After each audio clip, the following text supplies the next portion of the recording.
하박국 3장 16절로 19절입니다.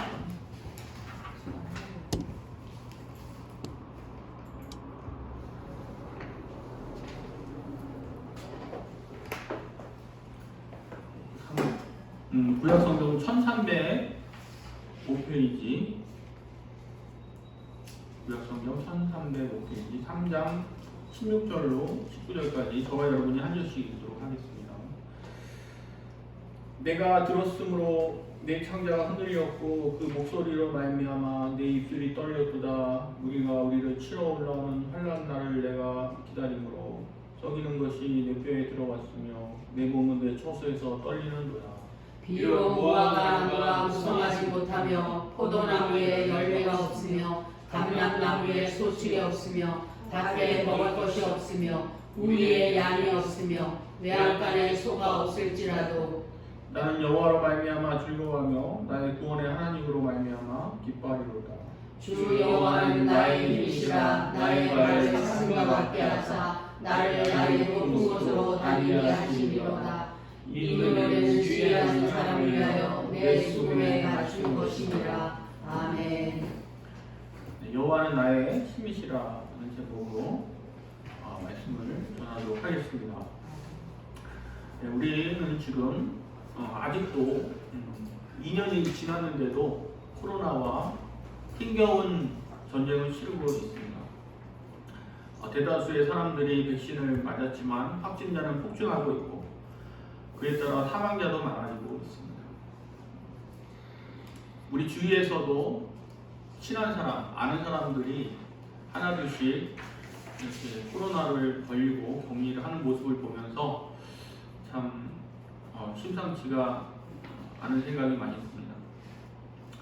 이 가뜩이나 코로나로 힘겨워하고 있는데 엎친 데 덮친 격으로 러시아가 우크라이나를 침공하였습니다. 그로 인해 수많은 우크라이나 국민들이 러시아의 폭격을 피해 피난을 떠나거나 집을 떠나 지하 대피소, 지하철 같은 데에서 생활하면서 큰 고통을 겪고 있습니다. 뉴스에 보니까 이 러시아 탱크가 길을 가다가 이 우크라이나에서 길을 가다가 승용차가 안 좋은데 그거를 그냥 깔아 뭉개고 이렇게 지나가는 모습을 봤습니다. 근데 다행스럽게 그 사람은 죽지 않았더라고요. 차는 박살이 났는데 그런 정말 불미스러운 일이 계속 일어나고 있습니다. 그래서 보니까 그 우리나라에 또 우크라이나 사람들이 많이 와 있는 것 같더라고요.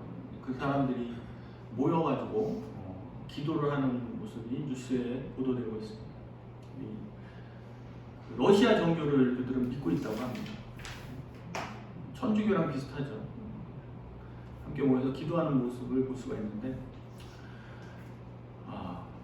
이 우크라이나 사람들이 이렇게 많이 고통을 당하고 있습니다. 그러한 우크라이나 전쟁은 그런 우크라이나 사람들뿐만 아니라 전 세계 사람들에게도 이 크고 작은 고통을 안겨주고 있습니다. 이 러시아가 우크라이나로 침공을 개시한 날에 주가는 곤두박질을 쳐서 이 시가총액이 이 수십조가 날아갔다고 합니다. 이 주식에 투자한 분들은 엄청난 이 손해를 봤을 것입니다. 또 전쟁으로 인해서 원유값이나 이런 원자재 비용이 상승하고 있습니다. 정세가 불안해지니까 그런 것들이 이제 값이 오르는 것입니다. 그래서 우리나라는 수입을 많이 하는데 이 수입 증가로 인해서 큰 이 고통을 겪고 있습니다.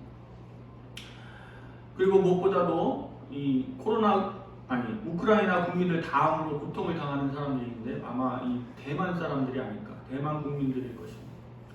이 중국이 대만을 호시탐탐 노리고 있지 않습니까? 어떻게든 이 대만을 병합하려고 그렇게 하고 있는데 이 러시아의 사례를 통해서 아마 대만으로 이 쳐들어갈 가능성도 이 높아진다고 볼 수 있습니다.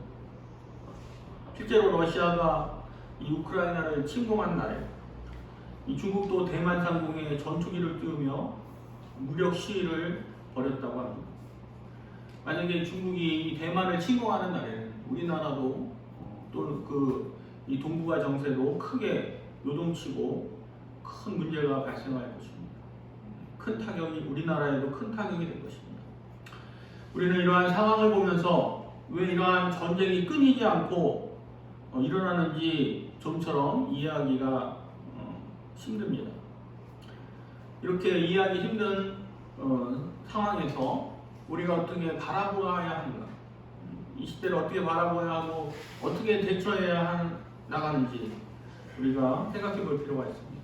그 점에 대해서 오늘 말씀을 통해서 살펴보도록 하겠습니다. 우리 16절을 함께 보겠습니다. 내가 들었으므로 내 창자가 흔들렸고 그 목소리로 말미암아 내 입술이 떨렸도다. 우리가 우리를 치러 올라오는 한란날을 내가 기다리므로 썩이는 것이 내 뼈에 들어갔으며 내 몸은 내 처소에서 떨리는도다. 아멘. 네, 여기서 보면 내가 들었다 이렇게 말씀하고 있습니다. 여기서 내가는 바로 하박국 선지자를 말하는 것이죠. 그리고 이 하박국 선지자가 들은 것은 무엇일까요? 도대체 무슨 소리를 들었길래 입술이 떨리고 창자가 흔들리고 이 뼈가 썩을 정도로 이렇게 그런 마음이 들었을까요? 하박국 선지자가 나라를 걱정하며 기도하자 하나님께서는 그런 계시를 보여주십니다. 장차 이 바벨론이라는 나라를 통해서 남유다를 심판하실 거라는 그러한 계획을 말씀해 주고 계십니다. 이 유다가 죄악되고 폐역하기 때문에 이 유다를 심판하시기 위해서 이 더 폐역하고 잔인한 이 바벨론으로부터 침략을 당하게 하실 거라는 것입니다. 여기서 우리가 알 수 있는 건 뭡니까? 하나님이 죄를 심판하시기 위해서 이 전쟁이라는 방법을 사용하신다는 것입니다. 하나님께서는 이스라엘이 범죄할 때마다 이스라엘의 주변 나라들을 통해서 이 침략을 받게 하셨고, 또 다윗도 범죄했을 때 다윗에게 이 선지자를 보내서 그 벌로 전쟁과 기근과 전염병 중에 하나를 선택하라고 하셨습니다. 그러자 다윗이 뭘 선택했죠? 이 전염병을 선택을 했습니다. 그러자 이 이스라엘 백성들이 그 전염병으로 수만 명이 죽게 되었습니다. 이런 점들을 보면 우리가 당하는 코로나나 끊이지 않고 일어나는 전쟁들은 바로 인간의 죄악을 심판하시는 하나님의 섭리로 볼 수 있는 것입니다. 아멘. 참 우리가 봐도 인간이 뉴스에 보도되는 인간의 죄악이 얼마나 심각합니까?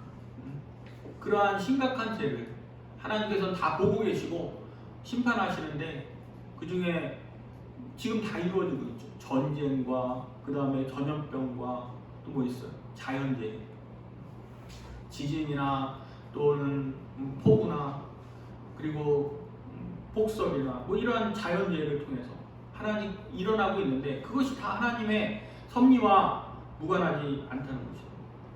정말 우리가 그런 점들을 보면서 정말 이 두려워해요. 항상 하나님 앞에서 두려워하고 겸손하지 않을 수가 없는 것입니다. 그걸 모르는 사람들은 그냥 우연으로 넘겨버리면서 그냥 지나쳐가겠죠.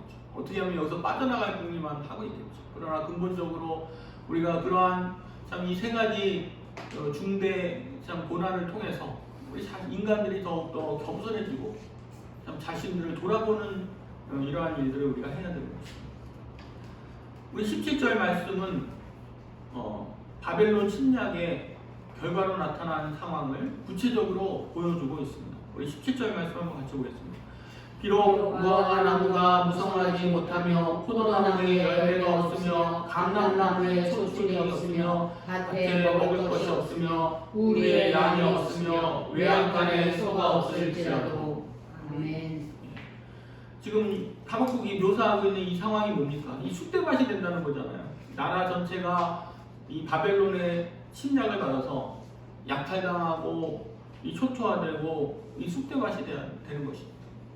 우리도 방송에 비치는 전쟁터를 보면은 정말 이 콘크리트 벽 같은 거 다 무너져가지고 이 도시 전체가 완전히 초토화되고 그런 모습을 볼 수 있지 않습니까? 마찬가지라는 거예요.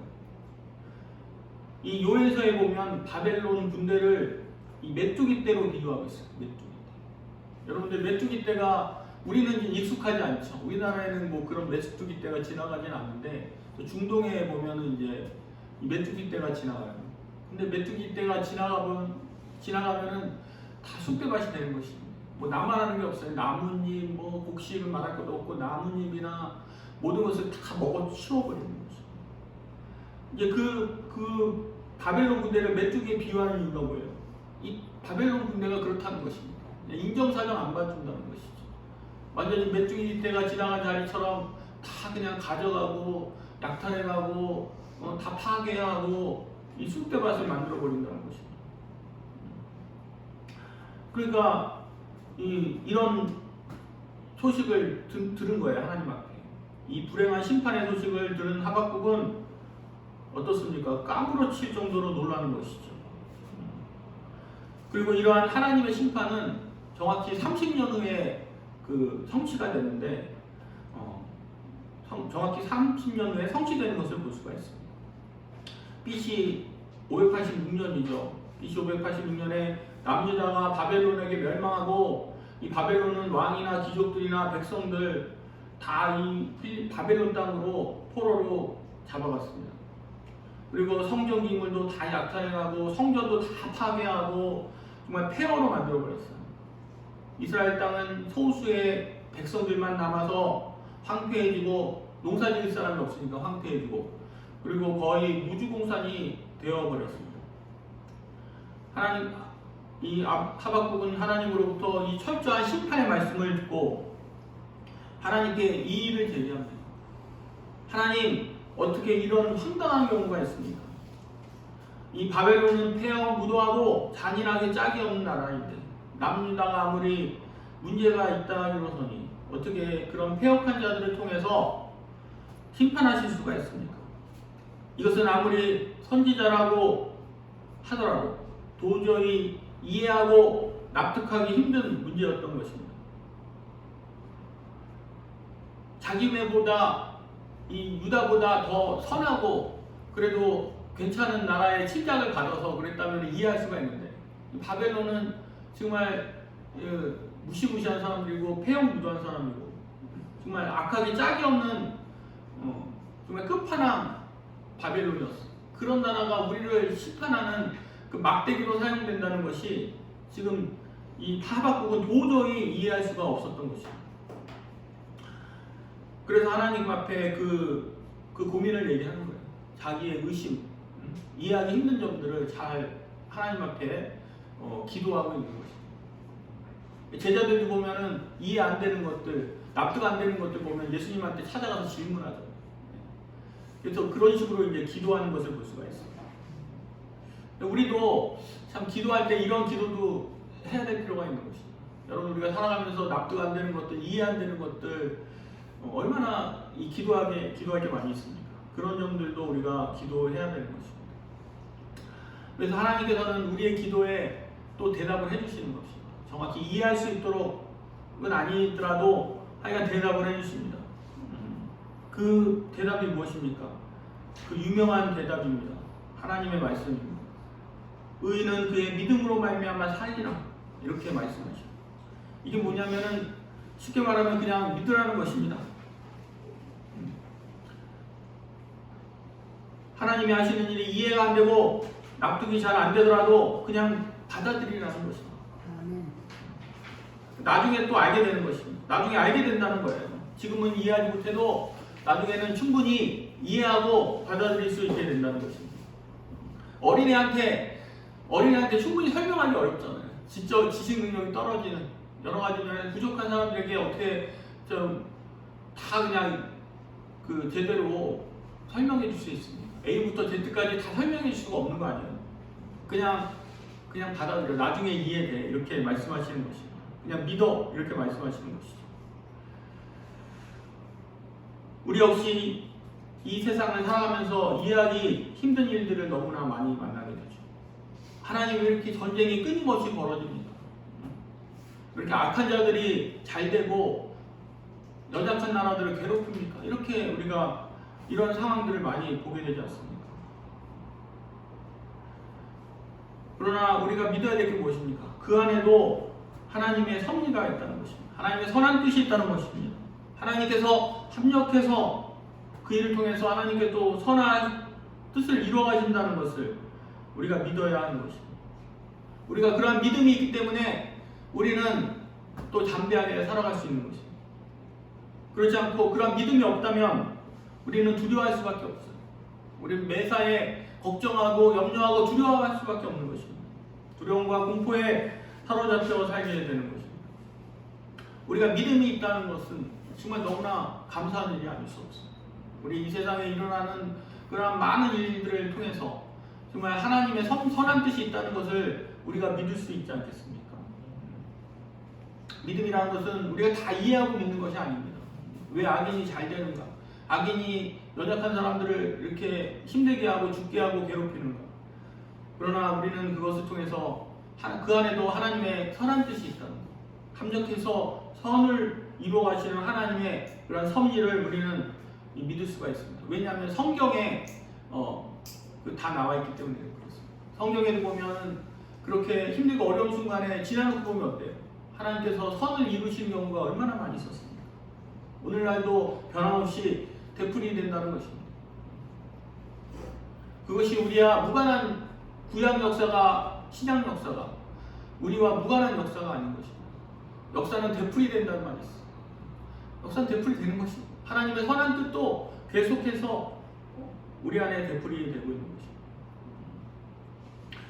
이스라엘 백성들이 바벨론의 침공 앞에서 무기력하고 허물어졌던 것처럼 아마 우크라이나도 그렇게 될 것입니다. 그러나 하나님께서는 결국은 그것을 통해서 또 선한 뜻을 이루어 가신다는 것을 우리는 이 성경 말씀을 통해서 얼마든지 믿을 수 있고 받아들일 수가 있는 것입니다. 그때는 공포스러웠고 그 하박국처럼 막 이 입술이 떨리고 가슴이 막 무너져 내리고 뼈가 썩는다 할지라도 그렇지 않습니까? 우리가 그런 고통을 당하지 않습니까? 그러나 지나놓고 보니까 하나님의 선한 뜻이 이루어져 있는 것입니다. 참 놀랍지 않습니까? 그래서 하나님께서는 이 하박국 선지자도 처음에는 이 바벨론을 통한 심판을 받아들이기 힘들었어요. 처음에는 너무나 황당하고 어안이 벙벙하고 이 납득하기 힘들었지만 믿음으로 받아들입니다. 그러자 놀랍게도 이 두려움과 공포가 어떻게 변합니까? 이 기쁨과 즐거움으로 변화되는 것을 볼 수가 있어요. 우리 18절 보겠습니다. 18절. 나는 여호와로 말미암아 즐거워하며 나의 구원의 하나님으로 말미암아 기뻐하리로다. 아멘.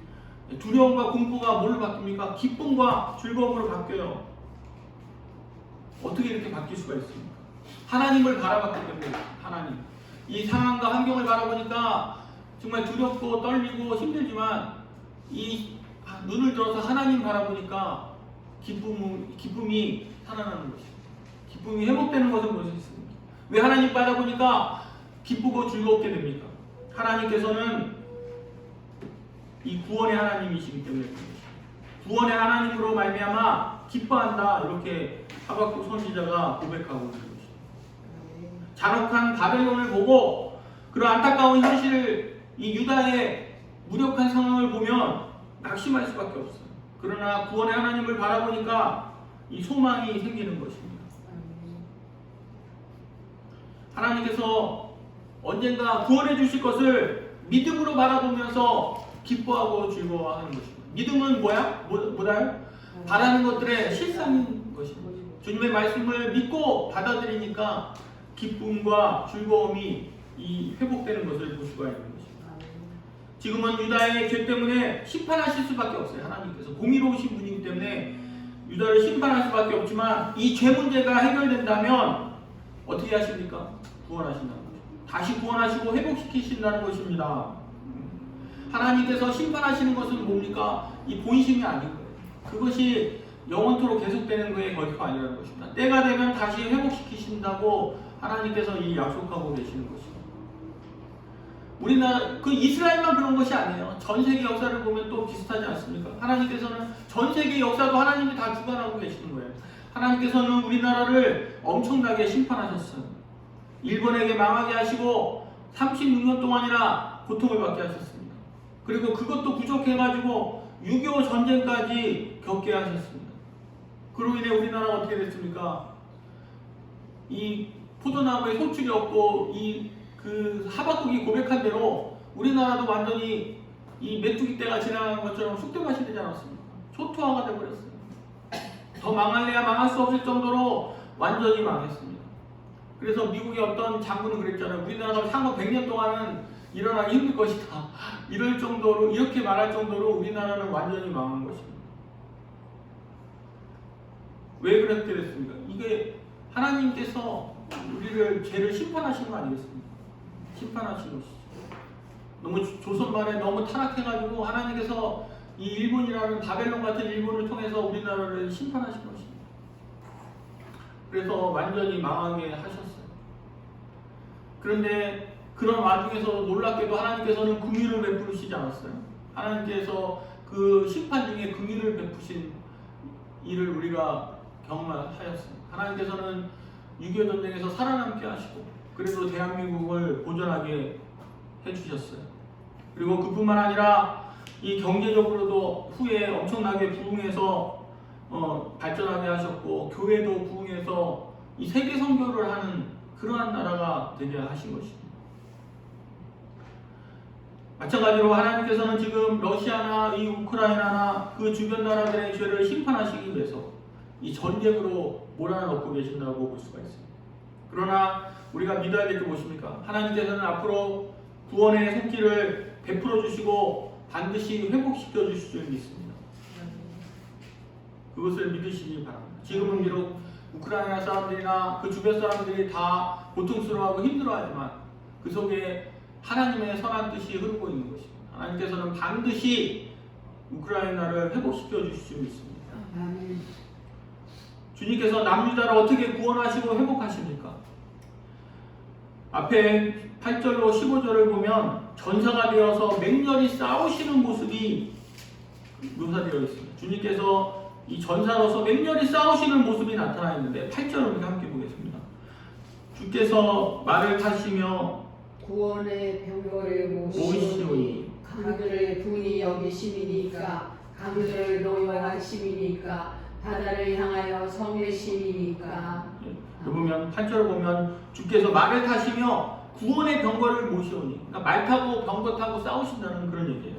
9절도 보면 주께서 활을 꺼내시고 화살을 바로 쏘셨나니, 이것도 전쟁하는 모습을, 주께서 싸우시는 모습을 묘사하고 있는 것이죠. 15절도 어떻습니까? 주께서 말을 타시고 바다고 큰 물의 파도를 밟으셨나요? 주님께서는 왜 싸우십니까? 고난당하는 백성들을 보호하시고 구원하시기 위해서 싸우고 계십니다. 그 악한 자들을 배후에 있는 뭐가 있습니까? 악한 영들 있잖아요. 그 악한 영들과 싸우시는 것입니다. 이걸 뭐라 그래요? 전문용어로 성전이라고 합니다. 성전. 홀리워, 거룩한 존재. 홀리워. 우리가 성전하면 무슨 생각이 듭니까? 이 이슬람 사람들이 성전을 지하드라 그러는데, 이슬람 사람들 보면 성전이 뭔지 알잖아요. 자기네들이 알라신을 위해서 싸우는 거예요. 성전이라고. 자기네들이 전쟁하면서 그 명분을 어디다 갖다 씁니까? 우리가 알라신을 위해서 싸운다고요. 그러니까 오늘날도 막 그런 얘기, 미국이 막 이렇게 이라크 쳐들어가면서 뭐라 그래요? 성전이라고 그러죠. 근데 그게 성전이 아닌 거예요. 그건 이 엄밀히 말해서 인간이 하는 전쟁, 십자군 전쟁도 성전이라고 했잖아요. 이게 그냥 그 좋게 갖다 붙인 말이지, 진정한 성전은 그런 게 성전이 아니에요. 하나님이 우리를 위해서 싸울 때 그것을 진정한 성전이라고 합니다. 하나님께서 택하신 백성들을 위해서 싸우시는 그 전쟁이 바로 성전인 것이죠. 우리가 이 땅에서 힘겨운 싸움을 싸울 때 주님께서 그냥 바라만 보고 계시는 게 아니에요. 우리 눈에는 안 보이죠. 주님께도 싸우고 계신다. 열심히 싸우고 계신다. 이거 믿으시기 바랍니다. 아멘. 주님께서 싸우신다. 이것이 곧 성전이라는 것입니다. 이스라엘 백성들이 가나안 땅을 정복할 수 있었던 이유가 뭐예요? 바로 하나님께서 싸우셨기 때문입니다. 이스라엘 백성들은 무기도 변변치 않았고 그냥 여리고성 동곳밖에 없어요. 근데 어떻게 여리고성을 이길 수 있겠어요? 하나님께서 싸우셨기 때문에. 그 군대장관 보내시잖아요. 여호수아가 그 군대 장관의 환상을 보지 않습니까? 그 군대 장관이 싸우니까 여리고성이 무너진 거예요. 주님께서 결국 뭡니까? 결론은 주님께서 싸우시니까 우리가 이기는 것이죠. 이스라엘 백성들이 이긴 것은 주님께서 싸우시기 때문에 이긴 것이죠. 이스라엘 백성들이 아무리 잘 싸워도 주님께서 싸우지 않으면 어떻게 됩니까? 이길 수가 없는 것입니다. 우리가 이 세상에서 싸워서 이길 수 있는 것은 주님이 하늘에서 싸워서 이기시기 때문에 그런 것입니다. 아멘. 주님이 싸워주시지 않으면 우리는 질 수밖에 없는 거예요.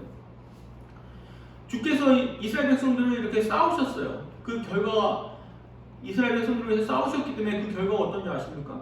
남유다 백성들은 학살당하지 않고 바벨론의 노예로 끌려가서 목숨을 보존할 수 있었어요. 여러분들 죽는 것보다 노예로 끌려가서 이 노역하는 것이 더 낫지 않겠습니까? 그리고 노예로 끌려간 이스라엘 백성들은 정확히 70년 만에 다시 돌아와요. 다시 해방돼가지고 돌아오는 거 보시죠. 제2의 출애굽이 일어난 것이죠.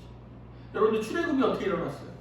하나님께서 이 성전을 하셨기 때문에 싸워서 이기셨기 때문에 그 해방시켜 줄 수밖에 없었던 거죠. 마찬가지로 하나님께서 싸우셨기 때문에 이스라엘 백성들이 노예에서 포로로 노예가 되었는데 다시 해방돼서 돌아올 수가 있었던 것입니다. 바벨론을 멸망시킨 페르시아의 고레스 왕은 바벨론 포로들을 해방시켜 주었습니다. 이것이 무엇입니까? 바로 하나님께서 싸우셨기 때문에 그런 것입니다. 역사적으로 보면 페르시아가 이 바벨론, 이스라엘을 멸망시켰던 바벨론을 정말 그 멸망시키는데 피 한 방울 흘리지 않고 멸망시켰다 그래요. 페르시아가 바벨론. 페르시아가 바벨론으로 쳐들어갔을 때 바벨론 안에서 내분이 일어났어요. 그래가지고 그 반대파들이 이 성문을 열고 그 페르시아 군대를 맞아들였다 그래요. 그래가지고 싸우지 않고 화산함을 쏘지 않고 이길 수가 있었어요. 페르시아가 이길 수 있었던 이유가 뭡니까? 하나님께서 싸우셨기 때문에 그런 거죠. 그리고 하나님께서 이 바벨론을 멸망시킨 페르시아를 통해서 하나님의 백성들을 해방시키는 그러한 역사를 일으키신 것입니다.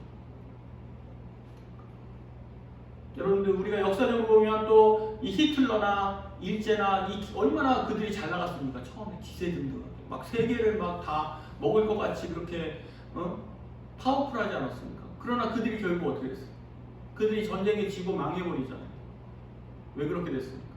막 역사가들은 많이 연구할 거예요. 막 이래서 뭐 히틀러가 지고 저래서 일본이 지고 이런 실책을 해서 이렇게 졌다 뭐 이렇게 얘기하겠죠. 그러나 우리는 알고 있습니다. 하나님이 싸우셨기 때문에 하나님께서 그 악한 세력들과 싸워서 승리하셨기 때문에 그 기세 등등하던 이 독일이나 일본이 결국은 망할 수가 있었다는 것입니다. 그래서 아무리 이 땅에 강한 나라도 하나님께서 싸우시면 결코 이길 수가 없는 거예요. 하나님을 거스리는 나라나 이런 나라들은 결국 망할 수밖에 없다는 것을 이 역사는 보여주고 있고 또 성경은 우리에게 분명히 말씀하고 있는 거죠. 주님께서 이 과거 역사에서 그렇게 싸우신 주님께서는 지금도 변함없이 우리를 위해서 싸우고 계시지 않겠습니까? 지금도 코로나에 힘들어하고 있는 우리 국민들을 위해서 주님께서 싸우고 계시지 않겠습니까? 이 코로나 우크라이나 전쟁에 힘들어하는 그런 국민들을 위해서 주님께서 싸우고 계시지 않겠습니까? 그런 주님을 바라보면 우리가 다시 기쁨을 회복할 수가 있는 것입니다. 우리 상황과 환경을 바라보면 우리는 힘들어하고 절망할 수밖에 없어요. 우리를 위해서 싸우시는 우리의 힘이 되시는 여호와를 바라보시기 바랍니다. 아멘. 엘리사 선지자의 집이 아람 군대에게 포위된 적이 있습니다. 열왕기하에 보면. 그래서 엘리사가 이 포로가 되는 위기에 처하게 되죠. 엘리사의 종이 이 모습을 보고 두려워 벌벌 떱니다. 그러자 엘리사가 그 종의 영안을 뜨게 해서 엘리사의 집을 포위하고 있는 아람 군대를 또다시 포위하고 있는 천군 천사의 모습을 보여주죠. 그러자 결국 그 아람 군대는 천군 천사로 인해서 눈이 멀게 됩니다. 그리고 오히려 그 북이스라엘 군대의 포로가 되고 맙니다. 이렇게 주님께서는 보이지 않는 세계에서 우리를 위해서 치열하게 싸우고 계신다는 것입니다. 주님은 우리의 왕이십니다. 이 그리스도가 무슨 뜻입니까? 우리는 그 뜻도 모르고 그리스도라고 부를 때가 많은데 그리스도는 바로 왕이라는 뜻입니다. 우리의 왕이라는 뜻입니다. 왕이 무슨 일을 합니까? 당신의 백성들 앞에서 당신의 백성들을 위해서 싸우고 계시는 것입니다. 우리는 육안으로 그것을 볼 수 없고 합리적 이성으로 잘 이해하지 못합니다. 우리가 믿음으로 기도하며 믿음으로 바라보면 보이게 되는 것입니다. 우리가 기도하면 주님은 더욱 우리를 위해서 싸우실 것입니다. 아멘. 그래서 우리는 질 수밖에 없는 싸움에서도 마침내 승리하게 되는 것입니다. 여러분들 주님이 싸우시면 아무리 질 수밖에 없는 싸움도 이기게 되는 것이고 주님이 우리를 위해서 싸우지 않으시면 우리가 아무리 이길 수 있는 것도 질 수밖에 없는 것입니다. 그래서 우리는 더욱 기도해야 됩니다. 주님께서 우리를 위해서 싸워주시도록 우리가 기도해야 되는 것입니다. 아멘. 우리가 기도하면 더욱더 주님께서 힘을 내서 열심히 더 싸우실 것입니다. 그 기간을 더 단축시켜 주실 것입니다. 여러분들 모세를 보십시오. 출애굽한 이스라엘 백성들이 아말렉과 싸울 때 어떻게 했습니까? 모세가 산에 올라가서 기도하는 걸 볼 수 있어요. 모세가 손을 들고 기도하니까 누가 이겼어요? 여호수아가 이겼어요. 그러나 모세가 팔이 아파서 기도를 쉬니까 어떻게 됐습니까? 아말렉이 이기는 걸 볼 수 있어요. 이것은 기도가 그 승부를 결정하고 그 기도를 받으시는 하나님의 역사가 이 전쟁을 좌우한다는 것을 우리에게 보여주고 있는 것입니다. 우리가 지금은 기도해야 하는 것입니다. 이 우크라이나 국민들을 위해서 기도해야 하는 것입니다. 그 전쟁으로 고통당하는 수많은 사람들을 위해서 우리 기도해야 될 것입니다. 우리 코로나로 인해서 힘겨운 싸움을 싸우고 있는 많은 사람들, 환자들, 그리고 정말 관계자들을 위해서 우리가 함께 기도해야 되겠습니다. 그러면 하나님께서 열심히 우리를 위해서 싸워주실 것이고 그리고 이 기간을 단축시켜 주실 것입니다. 여러분들 우리가 이 기도는 연약해 보이고 무력해 보이지만 하나님께서 이 기도를 통해서 싸우신다는 것을 기억하시기 바랍니다. 주님께서 우리를 위해 싸우시면 우리는 결코 지지 않고 반드시 승리할 수 있을 것입니다. 이 루터 한 사람, 정말 연약한 그 수도승 한 사람이 어떻게 정말 이 종교개혁을 성사시킬 수가 있었어요?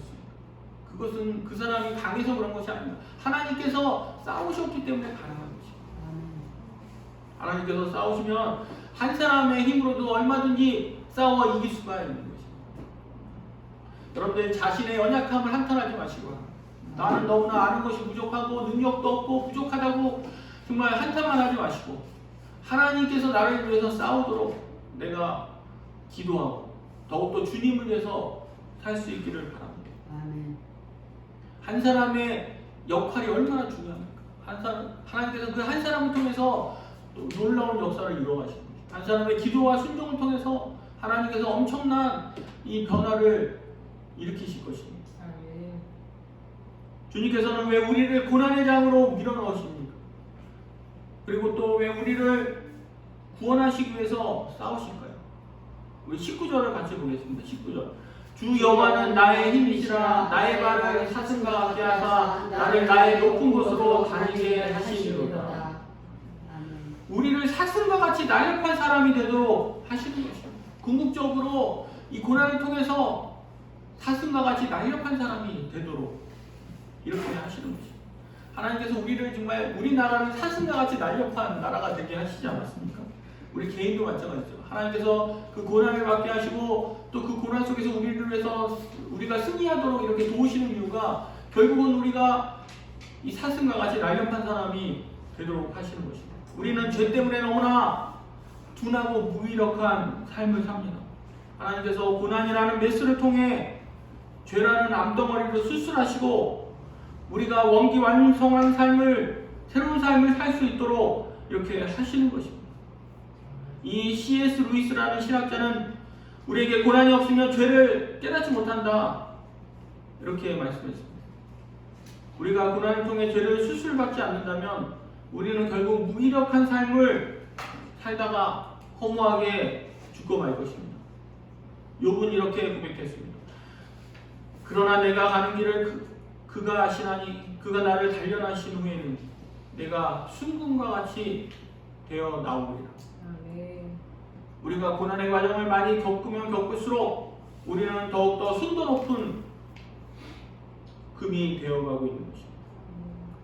우리는 지금 원하지 않는다 하더라도 전쟁의 소용돌이 속으로 빨려 들어가고 있습니다.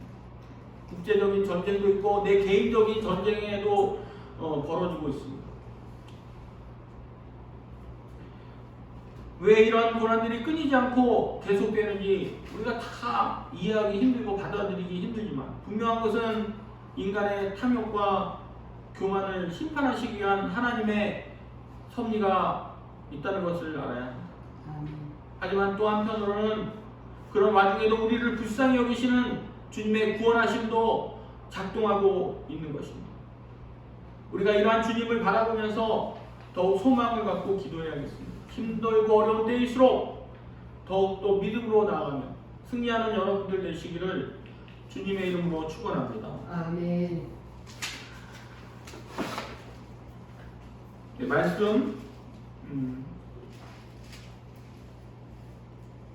17절, 18절 읽고 마치겠습니다.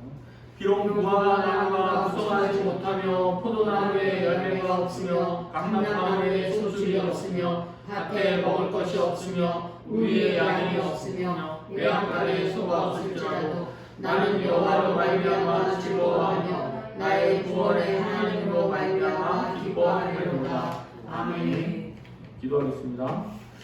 사랑과 은혜가 많으신 하나님 아버지, 지금 이 전쟁으로 또 전염병으로 많은 사람들이 고통을 당하고 있습니다. 또 우리 개인적으로도 여러 가지 어려움 때문에 힘들고 어려운 가운데 있습니다. 하나님 아버지, 우리가 그 가운데 잘 납득하기는 힘들지라도 하나님 아버지, 우리가 하나님을 바라보게 하시고 하나님을 믿는 믿음으로 우리가 참 기뻐하며 즐거워하는 저희들 되게 하시고 우리를 위해서 싸우시는 하나님을 바라보며 우리가 담대하게 참 기도하며 적극적으로 주님을 위해서 또 싸워나가는 저희들 되게 하여 주시옵소서. 이 고난에 굴복하지 않고 두려워하지 않고 더욱더 힘들고 어려울수록 주님 바라보며 기도하는 저희들 되게 하여 주시옵소서. 예수 그리스도 이름으로 기도하옵나이다. 아멘.